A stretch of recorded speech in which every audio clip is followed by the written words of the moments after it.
సమ్మె విరమించిన ట్యాంకర్ డ్రైవర్లు బంకుల వద్ద రద్దీ.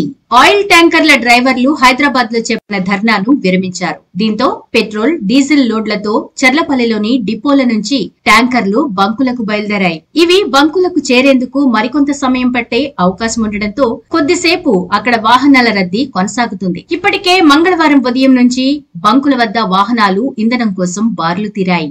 భారత న్యాయ సంహిత చట్టంలో హిట్ అండ్ రన్ కేసులకు సంబంధించి జైలు శిక్షను ఇటీవలే కేంద్రం భారీగా పెంచింది. దీనికి నిరసనగా ఆయిల్ ట్యాంకర్ల వానర్లు, డ్రైవర్లు సోమవారం అంటే జనవరి 1 నుంచి ధర్నాకు దిగారు. దీంతో హైదరాబాద్ లోని పెట్రోల్ బంకులకు ఇంధన సరఫరా నిలిచిపోయింది. బంకుల ముందు యజమానులు నో స్టాప్ బోర్డులు పెట్టారు. దీంతో వాహనదారులు అలర్ట్ అయ్యారు. తెరిచి ఉన్న కొన్ని బంకుల ముందు ఒక్కసారిగా జనాలు క్యూ కట్టడంతో పలుచోట్ల ట్రాఫిక్ జామ్లయ్యాయి. మంగళవారం సాయంత్రం ఆయిల్ ట్యాంకర్లు ధర్నా విరమించడంతో వాహనదారులు ఊపిరి పీల్చుకున్నారు.